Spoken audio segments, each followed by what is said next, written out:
ನೋಡ್ತಾ ಇದೀವಿ ರಾಜಕೀಯದಲ್ಲಿ ಸಾಕಷ್ಟು ಬೆಳವಣಿಗೆಗಳಂತೂ ಆಗ್ತಾ ಇರುವಂತದ್ದು. ಅದರಲ್ಲೂ ಸ್ಪೆಷಲಿ ಡಿ.ಕೆ. ಶಿವಕುಮಾರ್ ಮುಖ್ಯಮಂತ್ರಿ ಆದ ಬಳಿಕ ಮತ್ತು ಒಂದ್ ಕಡೆ ನೆಕ್ಸ್ಟ್ ವಿಧಾನಸಭೆ ಎಲೆಕ್ಷನ್ ಇರುವಂತದ್ದು ಇನ್ನ 22 ತಿಂಗಳು ಮಾತ್ರ. ಇದೇ ಸಂದರ್ಭದಲ್ಲಿ ಸ್ಥಳೀಯ ಸಂಸ್ಥೆಗಳ ಚುನಾವಣೆ ಬೇರೆ ಇರುವಂತದ್ದು. ಅದರ ಜೊತೆಗೆ ಬೈ ಎಲೆಕ್ಷನ್ ಮತ್ತೊಮ್ಮೆ ಎದುರಾಗ್ತಾ ಇದೆ, ಬೈ ಎಲೆಕ್ಷನ್ ಗುಮ್ಮ.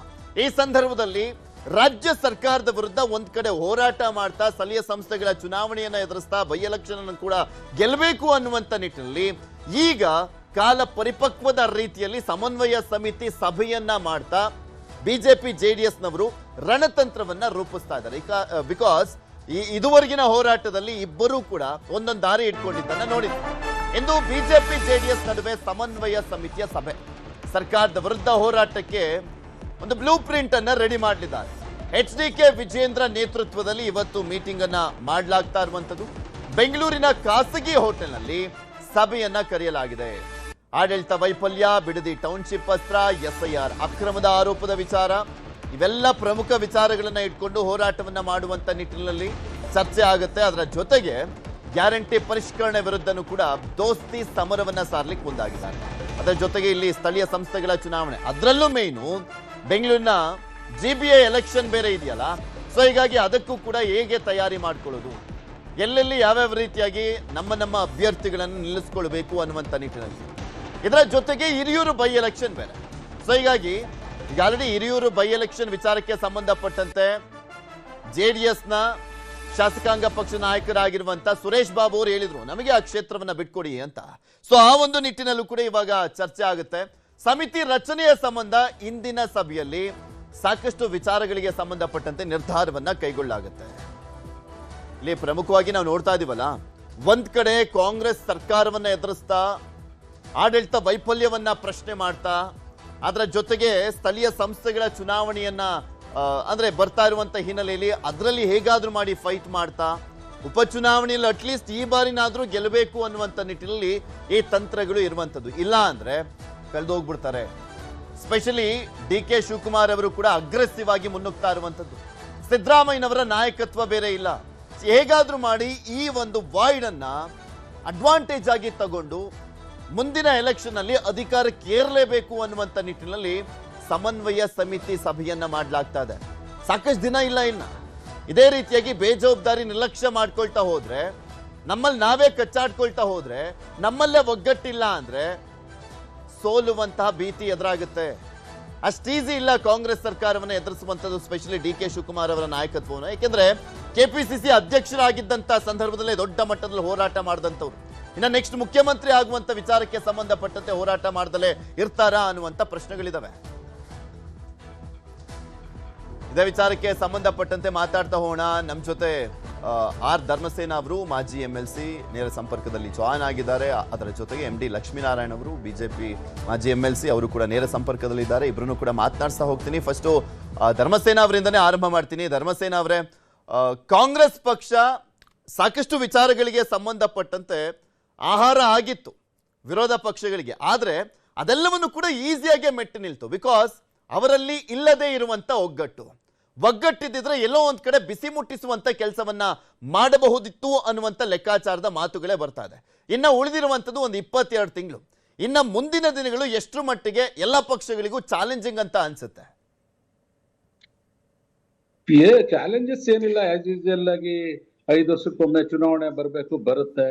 ಮತ್ತೆ ಜನರು ಯಾರು ಜನ ಪರವಾಗಿ ಕೆಲಸ ಮಾಡ್ತಾ ಇದ್ದಾರೆ, ಯಾರು ಉತ್ತಮವಾದಂತ ಆಡಳಿತ ಕೊಡ್ತಾರೆ, ಮತ್ತೆ ಗೊಂದಲ ಇಲ್ದೇನೆ ಒಂದು ಜನಕ್ಕೆ ಯಾವುದೇ ಸರ್ಕಾರ ಬೇಕು ಅನ್ನೋದಿರಲ್ಲ, ಒಂದು ಬಹಳ ಒಂದು ಅಚ್ಚುಕಟ್ಟಾದಂತ ವ್ಯವಸ್ಥೆ ಹೋಗ್ತಾ ಇರ್ಬೇಕಾಗುತ್ತೆ. ಈಗ ನೋಡಿ, ಈಗ ಕೇಂದ್ರ ಸರ್ಕಾರದಲ್ಲಿ ಇವತ್ತು ಯುದ್ಧ ಆಗಿದೆ, ಅಲ್ಲಿ ಯಾವ್ದೋ ಪೆಟ್ರೋಲ್ ರೇಟ್ ಜಾಸ್ತಿ ಮಾಡ್ತಾರೆ, ಅದನ್ನ ರಾಜ್ಯ ಸರ್ಕಾರಗಳು ಸರಿದೂಗಿಸ್ಕೊಳ್ಬೇಕು. ಇನ್ನೊಂದ್ ಕಡೆ ಆಡಳಿತನ ಯಾವುದೇ ತರದಲ್ಲಿ ಸುಗಮವಾಗಿ ನಡೆಸ್ಬೇಕು. ಈಗಾಗಲೇ ನಮ್ಮ ಮನೆ ಮುಖ್ಯಮಂತ್ರಿಗಳಂತ ಡಿ.ಕೆ. ಶಿವಕುಮಾರ್ ಸಾಹೇಬ್ರು ಏನ್ ಹೇಳಿದ್ದಾರೆ, ಯಾವುದೇ ತರದಲ್ಲಿ ನೀವು ಲಂಚ ಭ್ರಷ್ಟಾಚಾರಗಳಿದ್ರೆ ನೀವು ನೇರವಾಗಿ ನೀವು ಇದನ್ನ ಜನಸಾಮಾನ್ಯರಿಗೆ ಅವಕಾಶ ಕೊಟ್ಟಿದ್ದಾರೆ. ಇವೆಲ್ಲ ಕೂಡ ಇವತ್ತು ಬಹಳ ದೊಡ್ಡ ವಿಚಾರಗಳು.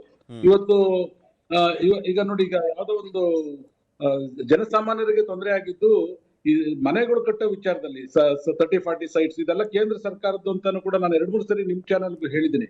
ಆ ಕೇಂದ್ರ ಸರ್ಕಾರದಲ್ಲಿ ಯಾವ್ದೋ ಆಪ್ ಸರಿ ಇಲ್ಲ ಅಂತ ಹೇಳಿ ಮಾಡಿದ್ರು, ಜನ ನಮ್ಮ ಮೇಲೆ ತಪ್ಪು ತಿಳ್ಕೊಂಡಿದ್ರು ಕಾಂಗ್ರೆಸ್ ಸರ್ಕಾರದ ಮೇಲೆ. ಇವತ್ತು ಅದೆಲ್ಲವನ್ನು ಕೂಡ ಸರಿಪಡಿಸ್ತಕ್ಕಂಥದ್ದು, ಮತ್ತೆ ಸಿದ್ದರಾಮಯ್ಯನವ್ರನ್ನ ಬದಲಾವಣೆ ಮಾಡ್ಬಿಟ್ರೆ ಕಾಂಗ್ರೆಸ್ ಸರ್ಕಾರನೇ ಇರಲ್ಲ ಅಂದ್ರೆ ಈಗಾಗಲೇ ಯಶಸ್ವಿಯಾಗಿ 2ನೇ ತಿಂಗಳು ಕೆಲಸ ಮಾಡ್ತಾ ಇದೀವಿ. ಡಿ.ಕೆ. ಶಿವಕುಮಾರ್ ಸಾಹೇಬ್ರ ಜಾಗಕ್ಕೆ ಹರಿಪ್ರಸಾದ್ ಸಾಹೇಬ್ರು ಬಂದಿದ್ದಾರೆ. ಹರಿಪ್ರಸಾದ್ ಸಾಹೇಬ್ರು ಪ್ರತಿ ಕ್ಷಣದಲ್ಲೂ ಕೂಡ ಪಕ್ಷದ ಕೆಲಸವನ್ನ ಮಾಡ್ತಾ ಇದ್ದಾರೆ. ಇವತ್ತು ಸತೀಶ್ ಜಾರಕಿಹೊಳಿ ಸಾಹೇಬ್ರು ಅವರು ಕೂಡ ಬಹಳ ಒಳ್ಳೆಯ ಕೆಲಸಗಳನ್ನ ಮಾಡ್ತಾ ಇದ್ದಾರೆ. ಇವತ್ತು ಯಾರು ಹೆಚ್ಚಿಗೆ ಬೆಂಬಲವನ್ನ ಪಡೆದಿರ್ತಾರೆ ಅವರು ಖಂಡಿತವಾಗ್ಲೂ ಅಧಿಕಾರಗಳನ್ನ ಪಡ್ಕೊಳ್ತಾರೆ. ಪಡ್ಕೊಂಡು ರಾಜ್ಯದ ಸುಲಲಿತವಾದಂತ ಸರ್ಕಾರವನ್ನ ನಡೆಸ್ತಾರೆ. ಮತ್ತೆ ಈಗಾಗ್ಲೇ ಬಹಳಷ್ಟು ಜನ ಬಿಜೆಪಿಯವರು ಹೇಳಿದ್ದಾರೆ ಮುಂದಿನ ಸರಿ ನಾವು ಬರೋದು ಕಷ್ಟ ಇದೆ ಅಂತಕ್ಕಂಥದ್ದು. ನೋಡಿ, ಬಿಜೆಪಿನಲ್ಲೇ ಆಂತರಿಕವಾಗಿ ಅವ್ರದ್ದು ಸಮಸ್ಯೆ ಇದೆ, ದಳದವ್ರದ್ದು ಆಂತರಿಕವಾಗಿ ಸಮಸ್ಯೆ ಇದೆ. ಇವತ್ತು ಈಗಾಗ್ಲೇನೆ ನಿಖಿಲ್ ಕುಮಾರಸ್ವಾಮಿ ಅವ್ರನ್ನ ತಗೊಂಡ್ ಬಂದಿಟ್ರು, ಇಲ್ಲಿ ಅಲ್ಲಿ ವಿಜಯೇಂದ್ರ ಅವ್ರನ್ನ ತಗೊಂಡ್ ಬಂದಿಟ್ರು. ಯಾರು ಕೂಡ ಆ ಯುವಕರನ್ನ ಅವ್ರು ಅಕ್ಸೆಪ್ಟ್ ಮಾಡ್ಕೊಳ್ಳೋ ಮನಸ್ಥಿತಿನಲ್ಲಿ ಇಲ್ಲ ಬಹಳ ಸೀನಿಯರ್ಸ್ಗಳು. ಇದು ಅವ್ರಿಗಿರ್ತಕ್ಕಂಥ ಗೊಂದಲ. ನಮ್ಮಲ್ಲಿ ನಾವ್ ಇವತ್ತವರೆಗೂ ನಾವೇನೇ ಕೊಟ್ರು, ಈಗ ಸಿದ್ದರಾಮಯ್ಯ ಸಾಹೇಬ್ರು ಹೊರಗಡೆಯಿಂದ ಬಂದಿರ್ಬೋದು, ಆದ್ರೆ ಅವ್ರ ಅನುಭವ ಮತ್ತು ಅವ್ರಿಗೆ ಇರ್ತಕ್ಕಂತ ಜನಪ್ರಿಯತೆನ ಕಾಂಗ್ರೆಸ್ ಪಕ್ಷ ಎನ್ಕ್ಯಾಶ್ ಮಾಡಿದೆ. ಈಗ ಇದೇ ರೀತಿ ಈಗ ಸಿದ್ದರಾಮಯ್ಯನವರು ಅಧಿಕಾರ ಇಲ್ಲ ಅನ್ನೋದಕ್ಕಿಂತ ದೊಡ್ಡ ಅಧಿಕಾರವನ್ನ ಕಾಂಗ್ರೆಸ್ ಪಕ್ಷ ಕೊಟ್ಟಿದೆ. CWC ಸದಸ್ಯರನ್ನಾಗಿ ಮಾಡಿದೆ, ಮತ್ತೆ ಹಿಂದುಳಿದ ವರ್ಗಗಳನ್ನ ಇಡೀ ದೇಶದಲ್ಲಿ, ನಾಟ್ ಓನ್ಲಿ ಕರ್ನಾಟಕ, ಇಡೀ ದೇಶದಲ್ಲಿ ಸಂಘಟನೆ ಮಾಡ್ತಕ್ಕಂತ ಒಂದು ಜವಾಬ್ದಾರಿ ಕೊಟ್ಟಿದೆ. ಮತ್ತೆ ಕರ್ನಾಟಕದಲ್ಲೂ ಕೂಡ ಅವ್ರ ಮುಖಾಂತರನೇ ಅಹಿಂದ ವರ್ಗಗಳನ್ನ ಸಂಘಟನೆ ಮಾಡ್ತಕ್ಕಂತ ಕೆಲಸ ಮಾಡಿದ್ದಾರೆ. ಈಗ ತಾವ್ ಏನ್ ಮಾಧ್ಯಮದಲ್ಲಿ ಸತೀಶ್ ಜಾರಕಿಹೊಳಿ ಸಾಹೇಬ್ರದಾಗ್ಲಿ ಸಿದ್ದರಾಮಯ್ಯ ಸಾಹೇಬ್ರದಾಗ್ಲಿ ಇದೆಲ್ಲ ಇದೆ, ಅದನ್ನೆಲ್ಲಾನು ಕೂಡ ನಮ್ಮ ಹೈಕಮಾಂಡ್ ಸಮರ್ಥವಾಗಿದೆ. ಈಗ ಬಹಳಷ್ಟು ನ್ಯಾಷನಲ್ ಚಾನೆಲ್ಸ್ ಗಳು ಹೇಳಿದೆ ಸರ್, ಕರ್ನಾಟಕದಲ್ಲಿ ಸುರ್ಜೇವಾಲಾ ಸಾಹೇಬ್ರು ಬಹಳ ಚೆನ್ನಾಗಿ ಅಚ್ಚುಕಟ್ಟಾಗಿ ಕಾರ್ಯನಿರ್ವಹಿಸಿದ್ದಾರೆ ಅಂತ ಸಮರ್ಥವಾದಂತ ರಾಜ್ಯ ಕಾಂಗ್ರೆಸ್ ಉಸ್ತುವಾರಿಯಾಗಿ ಒಳ್ಳೆ ಇಬ್ಬರನ್ನು ಬ್ಯಾಲೆನ್ಸ್ ಮಾಡಿರುವಂತದ್ದು, ಇಬ್ಬರು ಘಟಾನುಘಟಿಗಳನ್ನ ಬ್ಯಾಲೆನ್ಸ್ ಮಾಡುವಂತದ್ದು ಅಷ್ಟು ಈಸಿ ಅಲ್ಲ. ಅದ್ರಲ್ಲಿ ಸಕ್ಸಸ್ ಆಗಿದ್ದಾರೆ ರಣದೀಪ್ ಸಿಂಗ್ ಸುರ್ಜೇವಾಲಾ ಅವರು. ರಾಜಕೀಯ ಅನುಭವದಲ್ಲಿ ಇದು ಆಗದೇ ಇರುವಂತ ಕೆಲಸವನ್ನ ಸುರ್ಜೇವಾಲಾ ಸಾಹೇಬ್ರು ಮಾಡಿದ್ದಾರೆ. ಓಕೆ, ಬಿಜೆಪಿ ನಾಯಕರಾಗಿರುವಂತ ಲಕ್ಷ್ಮೀನಾರಾಯಣ ಅವ್ರನ್ನು ಕೂಡ ಮಾತನಾಡ್ತೀನಿ. ಸರ್ ನಮಸ್ಕಾರ ಸರ್. ನೋಡ್ತಾ ಇದೀವಿ ಇಲ್ಲಿ ಸಾಕಷ್ಟು ಬದಲಾವಣೆ ಆಗಬೇಕಾಗಿದೆ, ಅದರ ಜೊತೆಗೆ ಹೋರಾಟ ಮಾಡಬೇಕಾಗಿದೆ ಆಡಳಿತ ಪಕ್ಷದ ವಿರುದ್ಧ. ಆದ್ರೆ ನಿಮ್ಮ ಪಕ್ಷದಲ್ಲೇ ನಿಮ್ಮ ನಡುವೆನೆ ಒಗ್ಗಟ್ಟಿಲ್ಲ, ನಿಮ್ಮ ನಡುವೆನೆ ಹೋರಾಟ ಮಾಡುವಂತ ಪರಿಸ್ಥಿತಿ ನಿರ್ಮಾಣ ಆಗಿದೆ. ಸೊ ಅವ್ರ ನೆಟ್ವರ್ಕ್ ಸರಿ ಇಲ್ಲ. ಧರ್ಮಸೇನ ಸರ್ನೇ ಮಾತನಾಡ್ತಾ ಹೋಗ್ತೀನಿ. ಧರ್ಮಸೇನ ಸರ್, ಇಲ್ಲಿ ಮೇನ್ಲಿ ಡಿ.ಕೆ. ಶಿವಕುಮಾರ್ ಅವರು ಯಾವ ರೀತಿ ಅಗ್ರೆಸಿವ್ ಆಗಿ ನೇಚರ್ ಇರುವಂತವ್ರು, ಅದರ ಜೊತೆಗೆ ಈಗ ಸ್ವಲ್ಪ ಮುಖ್ಯಮಂತ್ರಿಗಳ ಆದ ಬಳಿಕ ಕಾಮ್ ಡೌನ್ ಆಗಿದ್ದಾರೆ. ಅದರ ಜೊತೆಗೆ ಕಾಂಗ್ರೆಸ್ ಪಕ್ಷಕ್ಕೆ ಕರ್ನಾಟಕ ತುಂಬಾ ಇಂಪಾರ್ಟೆಂಟ್ ನೆಕ್ಸ್ಟ್ ಎಲೆಕ್ಷನ್ ಅಲ್ಲಿ, ಬಿಕಾಸ್ ಬೇರೆ ಯಾವುದೇ ದೊಡ್ಡ ರಾಜ್ಯದಲ್ಲಿ ಅಧಿಕಾರದಲ್ಲಿಲ್ಲ ಕಾಂಗ್ರೆಸ್. ಸೊ ಹೀಗಾಗಿ ಕರ್ನಾಟಕ ಅನ್ನುವಂಥದ್ದು ಎಷ್ಟು ಮಟ್ಟಿಗೆ ಇಂಪಾರ್ಟೆಂಟ್, ಅದರ ಜೊತೆಗೆ ಆಕ್ಸಿಜನ್ ರೀತಿಯಲ್ಲಿ ಇದೆ ರಾಷ್ಟ್ರೀಯ ಕಾಂಗ್ರೆಸ್ಗೆ ಅಂತ. ನೋಡಿ, ಬಹಳ ಪ್ರಮುಖ ವಿಚಾರ ಇಷ್ಟಪಡ್ತೀನಿ. ಇವತ್ತು ರಾಹುಲ್ ಗಾಂಧಿ ಅವರು ದೇಶದಲ್ಲಿ ಜನಾಭಿಪ್ರಾಯ ಮೂಡ್ತಾ ಇರ್ತಕ್ಕಂಥದ್ದು. ಹಿಂದೆ ಇವ್ರ ಬಗ್ಗೆ ಬಹಳ ಸಣ್ಣದ ಮಾತುಗಳನ್ನ ಆಡಿ ಅವ್ರನ್ನ ಇದ್ ಮಾಡಿದ್ರು. ಇವತ್ತು ನಾನು ಮೊನ್ನೆ ಕೂಡ ದೆಹಲಿಯಲ್ಲಿ ಭಾಷಣ ಮಾಡಿದ್ದೀನಿ ನಮ್ಮ ಕಾಂಗ್ರೆಸ್ ಸಭೆಯಲ್ಲಿ. ಇವತ್ತು ರಾಹುಲ್ ಗಾಂಧಿ ಅವರು ಅವ್ರ ತಂದೆ ಪ್ರೈಮ್ ಮಿನಿಸ್ಟರ್, ಅವ್ರ ಅಜ್ಜಿ ಪ್ರೈಮ್ ಮಿನಿಸ್ಟರ್, ಅವ್ರ ಮುತ್ತಾತ ಪ್ರೈಮ್ ಮಿನಿಸ್ಟರ್ ಇದ್ರು ಕೂಡ ಇವೆಲ್ಲವನ್ನು ಬದಿಗೊತ್ತಿ ಇವತ್ತು ಅವ್ರ ಭಾರತ್ ಜೋಡೋ ಅಂತ ಯಾತ್ರೆಗಳನ್ನ ಮಾಡಿ ಮತ್ತೆ ಜನಸಾಮಾನ್ಯರ ಹತ್ರಕ್ಕೆ ಹೋಗಿ ಅವ್ರು ಅವೆಲ್ಲವನ್ನ ಪ್ರಧಾನಮಂತ್ರಿ ಕುಟುಂಬದಿಂದ ಹೊರಗೆ ಬಂದು ಮತ್ತೆ ಅವರು ಪ್ರಧಾನಮಂತ್ರಿ ಆಗ್ತಾ ಇರ್ತಕ್ಕಂಥದ್ದು. ಇವತ್ತು ಇಡೀ ದೇಶದಲ್ಲಿ ಅವರು ಅತ್ಯುತ್ತಮವಾದಂತ ಒಬ್ಬ ವಿರೋಧ ಪಕ್ಷದ ನಾಯಕನಾಗಿ ಹೊರಹೊಮ್ಮಿದ್ದಾರೆ. ಇವತ್ತು ಯಾರಾದ್ರೂ ಒಬ್ಬ ಸಮರ್ಥವಾದಂತ ವಿರೋಧ ಪಕ್ಷಗಳಲ್ಲಿ ಇವ್ರು ಯಾರು ಕೂಡ ಈ ದೇಶದಲ್ಲಿ ಮಾಡದೇ ಇರಕ್ಕಾಗದೇ ಇರೋಂತ ಕೆಲಸವನ್ನ ರಾಹುಲ್ ಗಾಂಧಿ ಅವರು ಮಾಡ್ತಾ ಇದ್ದಾರೆ. ಮತ್ತೆ ಈಗ ಮೊನ್ನೆ ಎಲ್ಲ ಕೂಡ ನೀಟ್ ಪರೀಕ್ಷೆಗಳಲ್ಲಿ ಎಷ್ಟು ವಿದ್ಯಾರ್ಥಿಗಳಿಗೆ ತೊಂದರೆ ಆಯ್ತು, ಇಡೀ ದೇಶದಲ್ಲಿ ಸುಸೈಡ್ಗಳು ಮಾಡ್ಕೊಂಡ್ರು. ಒಬ್ರು ಇವ್ರು ಮಾತಾಡಲ್ಲ. ರಾಮ ಮಂದಿರದಲ್ಲಿ ಸರ್, ಇವತ್ತು ರಾಮ ಮಂದಿರದಲ್ಲಿ ಮೊದಲೇ ದುಡ್ಡಿನ ರುಚಿ ಕಂಡಿದ್ರು ಬಿಜೆಪಿ ಅವರು. ಇಟ್ಕೆಗಳು ದುಡ್ಡೆಲ್ಲ ಜನಸಾಮಾನ್ಯರು ಕೊಟ್ರಲ್ಲ, ಅದ್ರ ಲೆಕ್ಕ ಕೊಡ್ಲಿಲ್ಲ ಸರ್ ಇವರು. ಇವತ್ತು ಮತ್ತೆ ರಾಮನ ಹುಂಡಿಗೆ ಹಾಕಿದ ದುಡ್ಡನ್ನು ಕೂಡ ಇವರೆಲ್ಲರನ್ನು ಕೂಡ ಲಪ್ಪಾಯಿಸ್ಬಿಟ್ರು ಇವರು ಬಿಜೆಪಿಯ. ಈಗ ನಾನು ಹೇಳೋದು ಸರ್, ನಾನು ನಿನ್ನೆ ಕೂಡ ನಾನು ಸಭೆಗಳಲ್ಲಿ ಮಾತಾಡಿದ್ದೀನಿ ಮಂಗಳೂರಲ್ಲಿ. ಸರ್, ಈಗ 20,000 ಕೋಟಿ ಅಂತ ಒಂದ್ ಕಡೆ ಬಂದಿದೆ. 20,000 ಕೋಟಿ ಒಬ್ಬ ವ್ಯಕ್ತಿ ತಗೊಂಡು ಹೋದಕ್ ಸಾಧ್ಯನಾ? ಇದನ್ನ ನೀವು ಅರ್ಥ ಮಾಡ್ಕೊಳ್ಳಿ. ಮಾಧ್ಯಮದವರು ಕೂಡ ಇದ್ರ ಬಗ್ಗೆ ಧರ್ಮಸೇನ ಸರ್ ಮಾತನಾಡ್ತೀನಿ. ಲಕ್ಷ್ಮೀನಾರಾಯಣ ಅವರು ಕನೆಕ್ಟ್ ಆಗಿದ್ದಾರೆ. ಲಕ್ಷ್ಮೀನಾರಾಯಣ ಸರ್ ಮಾತನಾಡ್ತಾ ಇದ್ದೆ, ಧರ್ಮಸೇನ ಸರ್ನ ಮಾತನಾಡ್ತಾ ಇದ್ದೆ. ಮುಂದಿನ ದಿನಗಳು ಪ್ರತಿಯೊಂದು ದಿನನೂ ಕೂಡ ತುಂಬಾ ಚಾಲೆಂಜಿಂಗ್ ಆಗಿರ್ಬೇಕು, ಯಾಕೆಂದ್ರೆ ಇನ್ನ ಇರುವಂತದ್ದು 22 ತಿಂಗಳು ಮಾತ್ರ ಅಂತ. ಇವತ್ತು ಸಮನ್ವಯ ಸಮಿತಿ ಸಭೆಯನ್ನ ಬೇರೆ ಕರೆಯಲಾಗಿರುವಂತದ್ದು. ಇದರ ಅಜೆಂಡಾ ಏನಿದೆ? ಯಾರು ಮಾತಾಡ್ಬೇಕು? ಲಕ್ಷ್ಮೀನಾರಾಯಣ್ ಸರ್, ನೀವೇ ಇವತ್ತು ಬಿಜೆಪಿ ಜೆಡಿಎಸ್ ಸಮನ್ವಯ ಸಮಿತಿ ಸಭೆ ಇದೆಯಲ್ಲ? ಹೌದು. ಹ್ಮ್. ಈಗ ಭಾರತೀಯ ಜನತಾ ಪಾರ್ಟಿ ಮತ್ತು ಜಾತ್ಯತೀತ ಜನತಾದಳದ ಹೊಂದಾಣಿಕೆ ಈಗಾಗಲೇ ಹೈಕಮಾಂಡ್ ಲೆವೆಲ್ ಅಲ್ಲಿ ಮಾತುಕತೆ ನಡೆದಿದ್ದು, ತದನಂತರ ನಮ್ಮದೇ ಆದಂತ ಒಂದು ಸಂಘಟನೆ ಮುಖಾಂತರ ಹೋಗ್ತಾ ಇರ್ತಕ್ಕಂಥದ್ದು. ಈ ದೃಷ್ಟಿನಲ್ಲಿ ಇತ್ತೀಚಿನ ದಿನಗಳಲ್ಲಿ ಗೊಂದಲ ಪ್ರಾರಂಭ ಆಗಿರ್ತಕ್ಕಂಥ ವಾತಾವರಣದಲ್ಲಿ ಸಮನ್ವಯ ಸಮಿತಿಯನ್ನ ಯಾಕೆ ಕರೆದಿದ್ದಾರೆ ಹೈಕಮಾಂಡ್ ನಿಂದ ಅಂತಕ್ಕಂಥದ್ದು, ಚುನಾವಣೆ ಸಮೀಪ ಬರ್ತಾ ಇರತಕ್ಕಂಥ ವಾತಾವರಣದಲ್ಲಿ ಎಲ್ಲ 224 ಕ್ಷೇತ್ರಗಳಲ್ಲೂ ಕೂಡ ಹೊಂದಾಣಿಕೆ ಮುಖಾಂತರ ಮುಂದಿನ ದಿನಮಾನಗಳಲ್ಲಿ ಸೀಟ್ ಹಂಚಿಕೆ ಯಾವ ರೀತಿ ಆಗುತ್ತೆ ಅಂತಕ್ಕಂಥದ್ದು ಹೈಕಮಾಂಡ್ ಬಿಟ್ಟಂತ ವಿಚಾರ. ಅದು ನಮ್ಗೆ ಗೊತ್ತಿರ್ತಕ್ಕಂಥ ವಿಚಾರ ಅಲ್ಲ. ಆ ದೃಷ್ಟಿಯಿಂದ ಸಮನ್ವಯ ಸಮಿತಿಯನ್ನ ಮಾಡತಕ್ಕಂಥ ಉದ್ದೇಶ ಏನಿವತ್ತು ಕರ್ನಾಟಕ ರಾಜ್ಯದಲ್ಲಿ ಕಾಂಗ್ರೆಸ್ ಸರ್ಕಾರ ಇದೆ. ಕಳೆದ 2.5 ವರ್ಷಗಳಿಂದಲೂ ಕೂಡ ಸಾರ್ವಜನಿಕರಿಗೆ ಅನುಕೂಲವಾಗ್ತಕ್ಕಂಥ ಯಾವುದೇ ಅಭಿವೃದ್ಧಿ ಕಾರ್ಯಗಳಾಗದಲೇ ಇರ್ತಕ್ಕಂಥ ಸಂದರ್ಭದಲ್ಲಿ ಆ ಹಿನ್ನೆಲೆ ಮುಂದಿನ ಹೋರಾಟಗಳು ಹೇಗಿರ್ಬೇಕು ನಮ್ಮ ಹೇಳಿ ಕೇಳಿ ಸರ್. ಸಮನ್ವಯ ಸಮಿತಿಯನ್ನ ಹೈಕಮಾಂಡ್ ಅವರ ಆದೇಶದ ಮೇಲೆ ಕರೆದಿರ್ತಕ್ಕಂಥದ್ದು. ಅಲ್ಲ, ನಿಮ್ಮಲ್ಲೇ ಒಂದ್ ಕಡೆ ಆಡಳಿತ ಪಕ್ಷದ ವಿರುದ್ಧ ಹೋರಾಟ ಇರ್ಲಿ, ನಿಮ್ಮ ನಡುವೆನೆ ಹೋರಾಟ ಮಾಡುವಂತ ಪರಿಸ್ಥಿತಿ ಇದೆಯಲ್ಲ ಸರ್? ಆ ರೀತಿಯಾದಂತ ಪ್ರಸಂಗಗಳು ಯಾವುದು ನಡೆದಿಲ್ಲ. ಅಲ್ಲ, ಮೊನ್ನೆ ವಿಜೇಂದ್ರ ಅವರು ಮಾತನಾಡಿದ್ದೇ ಸಾಕ್ಷಿ ಆಗುತ್ತೆ ಅದಕ್ಕೆ. ನನ್ನನ್ನ ಅಪರಾಧಿ ಸ್ಥಾನದಲ್ಲಿ ಹೋಗಿ ನಿಲ್ಲಿಸುವಂತ ಪ್ರಯತ್ನ ಆಗ್ತಾ ಇದೆ. ಅಲ್ಲ ಸರಿ, ಅದನ್ನ ಯಾವುದೋ ಒಂದು ಪಕ್ಷದ ಒಂದು ವ್ಯವಸ್ಥೆ ಮೂಲಕ ಅವರೇ ನಾವು ಮಾಡಿಲ್ಲ. ನಮ್ಮಲ್ಲಿ ಇರ್ತಕ್ಕಂಥದ್ದು ಅಂತರಂಗದಿಂದ ಅವ್ರು ಆಡಿರ್ತಕ್ಕಂಥ ಮಾತು, ಅದನ್ನೇ ನಾವು ತೆಗೆದುಕೊಳ್ಳಲಿಕ್ಕೆ ಸಾಧ್ಯ ಆಗೋಲ್ಲ.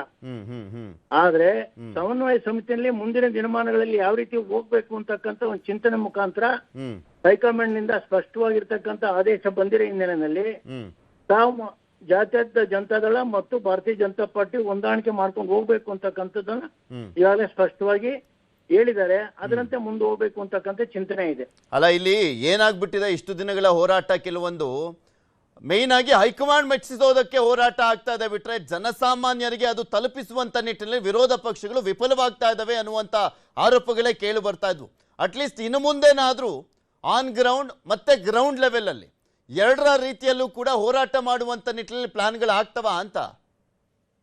ಖಂಡಿತವಾಗಿ ಕೂಡ ಈಗ ಅಧಿವೇಶನ ನಡೆಯುವಂತ ಸಂದರ್ಭದಲ್ಲಿ ನಮ್ಮ ವಿರೋಧ ಪಕ್ಷದ ನಾಯಕರಾಗಿರ್ತಕ್ಕಂಥ ಸನ್ಮಾನ್ಯ ಆರ್ ಅಶೋಕ್ ರವರು ಮತ್ತು ನಮ್ಮ ಪಕ್ಷದ ಅಧ್ಯಕ್ಷ ಆಗಿರ್ತಕ್ಕಂಥ BY ವಿಜಯೇಂದ್ರ ಅವರು ಒಟ್ಟಾಗಿ ಕೂತು ಚರ್ಚೆ ಮಾಡಿ ಯಾವ ವಿಷಯವನ್ನ ನಾವು ತೆಗೆದುಕೋಬೇಕು, ಯಾವ ರೀತಿ ಹೋರಾಟವನ್ನ ಸಂಘಟನಾತ್ಮಕವಾಗಿ ಹೊರಡಬೇಕು ಮತ್ತು ಆಚೆ ಯಾವ ರೀತಿ ನಾವು ಹೋರಾಟವನ್ನ ಪಕ್ಷದ ಮೂಲಕ ಸಂಘಟನಾತ್ಮಕವಾಗಿ ಏನು ಸರ್ಕಾರದ ವಿರುದ್ಧ ತೆಗೆಯಬೇಕು ಅಂತಕ್ಕಂಥ ಚಿಂತನೆಯನ್ನ ಈಗಾಗಲೇ ನಾವು ಮಾಡ್ತಾ ಇದ್ದೇವೆ.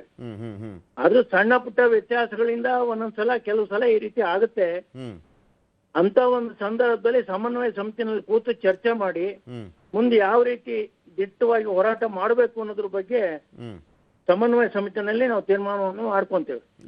ಓಕೆ. ಹಾಗೆ ಸಂಪರ್ಕದಲ್ಲಿ ಸರ್ ಮಾತನಾಡ್ತಾ ಹೋಗ್ತೀನಿ. ನಮ್ಮ ಜೊತೆ ಧರ್ಮಸೇನ ಸರ್ ಕೂಡ ಇದ್ದಾರೆ. ಧರ್ಮಸೇನ ಅವರೇ, ಇಲ್ಲಿ ಅಹಿಂದ ನಾಯಕರು ಚಾಂಪಿಯನ್ ಆಗಿದ್ದಂಥವ್ರು ಸಿದ್ದರಾಮಯ್ಯನವರು, ಅವರ ನಾಯಕತ್ವ ಈಗಿಲ್ಲ. ಅವರು ಈಗ ಅಂದ್ರೆ ಕ್ಯಾಪ್ಟನ್ ಅಲ್ಲ, ಕೋಚ್ ರೀತಿಯಲ್ಲಿ ಇರುವಂಥದ್ದು. ಆದರೆ ಅವರ ನಾಯಕತ್ವ ಇಲ್ಲದೆ ಇರುವಂಥದ್ದು ಆ ಒಂದು ವರ್ಗಗಳಿದಾವಲ್ಲ, ಆ ಸಮುದಾಯಗಳ ವೋಟ್ಗಳನ್ನ ಡೆಂಟ್ ಮಾಡಲ್ವಾ ಅಂತ ಕಾಂಗ್ರೆಸ್ ಪಕ್ಷಕ್ಕೆ? ಅದನ್ನ ಫುಲ್ಫಿಲ್ ಮಾಡುವಂತ ನಿಟ್ಟಿನಲ್ಲಿ ಹೇಗೆ ಪ್ಲಾನ್ ಅನ್ನ ಮಾಡ್ಕೊಂಡಿದೆ ಕಾಂಗ್ರೆಸ್? ಇಲ್ಲ, ಒಂದು ಸೆಕೆಂಡ್.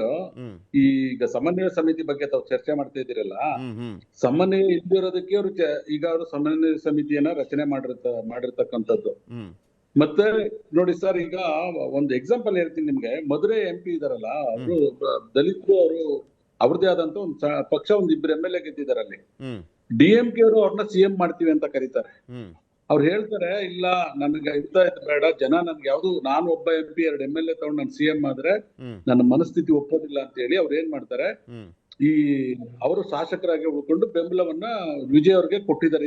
ಇದು ರೀಸೆಂಟ್ ಆಗಿ ನಮ್ ಕಣ್ ಮುಂದೆ ಇರ್ತಕ್ಕಂಥ ಒಂದು ನಿದರ್ಶನ. ಇದನ್ನ ಕುಮಾರಸ್ವಾಮಿ ಅವ್ರು ಮಾಡ್ಬೇಕಿತ್ತು. ಅಷ್ಟು ಅರ್ಜೆಂಟ್ ಆಗಿ ನಿಖಿಲ್ ಕುಮಾರಸ್ವಾಮಿ ಅವ್ರಿಗೆ ಕೊಡುವಂತ ಅವಶ್ಯಕತೆ ಇರ್ಲಿಲ್ಲ.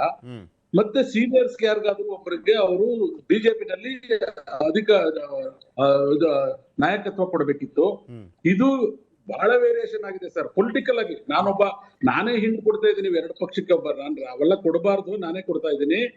ಇದು ಯಾವುದೇ ಕಾರಣಕ್ಕೂ ಸರ್ ಇದು ಸರಿ ಹೋಗ್ತಕ್ಕಂತ ವಿಚಾರ ಅಲ್ವೇ ಅಲ್ಲ.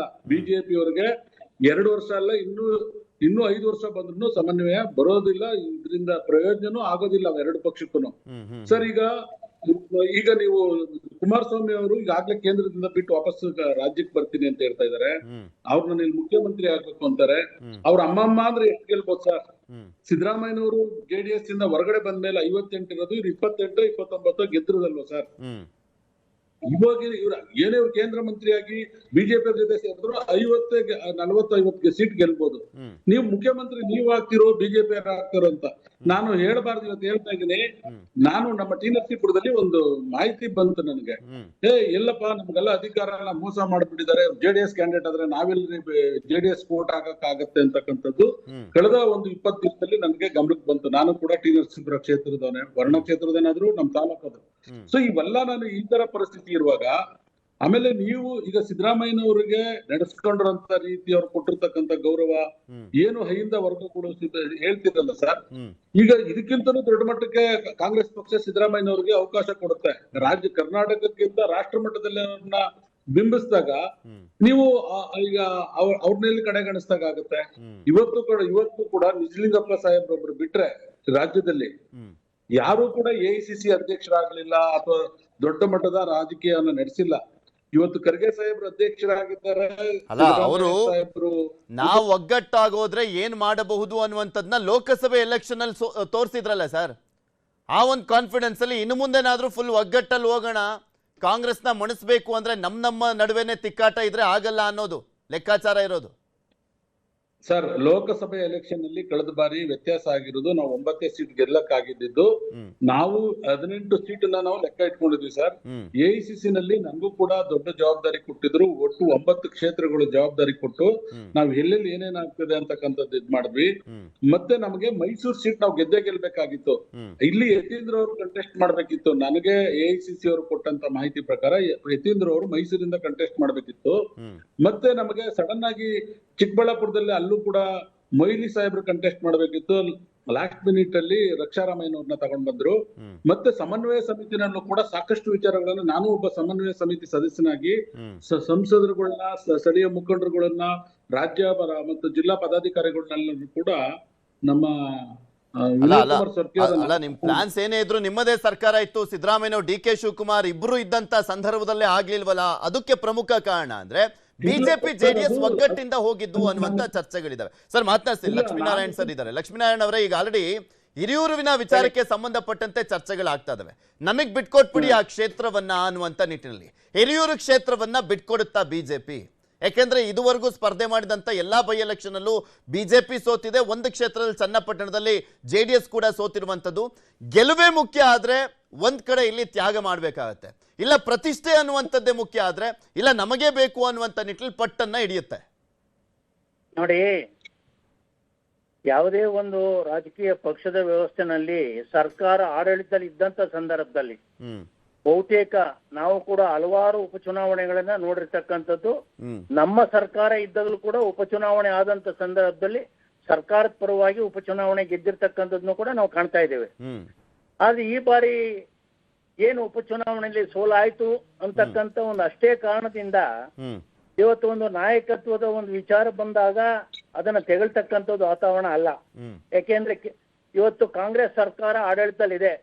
ಹಣಬಲ, ತೋಳ್ಬಲ, ಜಾತಿ ಬಲ ಹಾಗೂ ಅಧಿಕಾರಿಗಳ, ನೌಕರರುಗಳ ಎಲ್ಲ ಸಹಕಾರದಿಂದ ಗೆದ್ದಿರ್ತಕ್ಕಂಥದ್ದು. ಅಷ್ಟು ಬಿಟ್ರೆ ಯಾವುದೇ ಕಾರಣಕ್ಕೂ ಮುಂದಿನ ದಿನಮಾನಗಳಲ್ಲಿ ಕಾಂಗ್ರೆಸ್ಗೆ ಭವಿಷ್ಯ ಕರ್ನಾಟಕದಲ್ಲಿ ಇಲ್ಲ.